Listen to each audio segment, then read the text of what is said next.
हम बात करेंगे समुद्र में डूबी हुई द्वारिका नगरी की।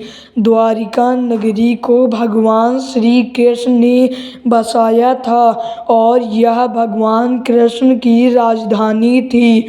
समुद्र में डूबी हुई द्वारिका नगरी का एक रहस्य प्राचीन और रोमांचक कथा है जो भगवान कृष्ण के जीवन से जुड़ी हुई है।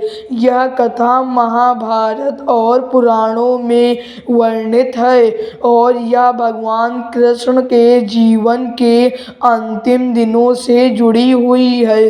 द्वारिका नगरी की स्थापना द्वारिका नगरी की स्थापना भगवान कृष्ण ने की थी जब उन्होंने मथुरा से पलायन किया था और समुद्र के किनारे एक नई नगरी की स्थापना की थी। द्वारिका नगरी भगवान कृष्ण की राजधानी बन गई थी और यहाँ पर उन्होंने अपने जीवन के कई महत्वपूर्ण वर्ष बिताए थे।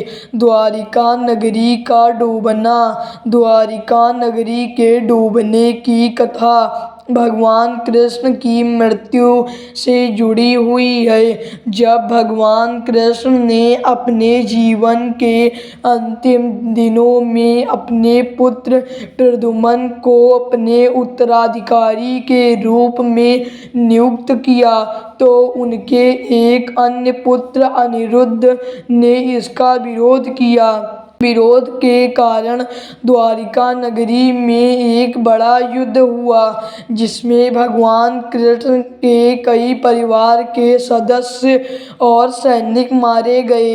इस युद्ध के बाद भगवान कृष्ण ने अपने जीवन के अंतिम दिनों में अपने शरीर को त्याग दिया और द्वारिका नगरी में डूब गई। द्वारिका नगरी के अवशेष आज भी समुद्र में डूबे हुए हैं। इन अवशेषों की खोज सन 1980 के दशक में हुई थी जब भारतीय पुरातत्व सर्वेक्षण विभाग ने समुद्र में डूबी हुई द्वारिका नगरी की खोज शुरू की थी। इन अवशेषों में से कुछ में भगवान कृष्ण के महल, मंदिर और अन्य संरचनाएं शामिल हैं। इन अवशेषों की खोज से यह साबित होता है कि द्वारिका नगरी वास्तव में एक प्राचीन नगरी थी जो भगवान कृष्ण के जीवन से जुड़ी हुई थी। द्वारिका नगरी के अवशेषों की खोज द्वारिका नगरी के अवशेषों की खोज एक लंबी और जटिल प्रक्रिया थी।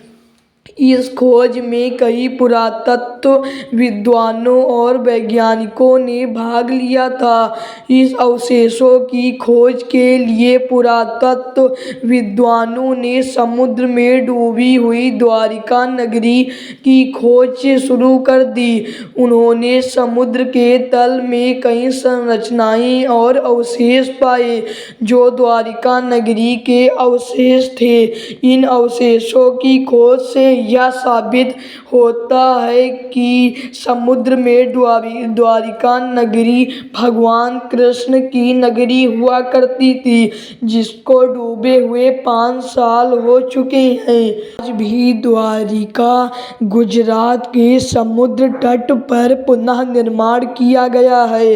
द्वारिकाधीश मंदिर यह मंदिर भगवान कृष्ण को समर्पित है और यह द्वारिका नगरी का मुख्य मंदिर है। बेट द्वारिका यह एक छोटा सा द्वीप है जो द्वारिका नगरी से कुछ दूरी पर स्थित है। यह द्वीप भगवान कृष्ण के भक्तों के लिए एक महत्वपूर्ण तीर्थ स्थल है।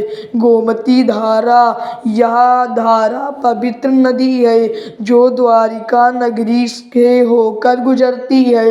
यह नदी भगवान कृष्ण के भक्तों के लिए बहुत ही पवित्र मानी जाती है। द्वारिका नगरी का महत्व। द्वारिका नगरी का महत्व भगवान कृष्ण के जीवन और उनके भक्तों के लिए बहुत अधिक है। यह नगरी भगवान कृष्ण की राजधानी थी और यहाँ पर उन्होंने अपने जीवन के कई महत्वपूर्ण वर्ष बिताए थे। ऐसी ही वीडियो देखने के लिए हमारे चैनल पर बने रहें।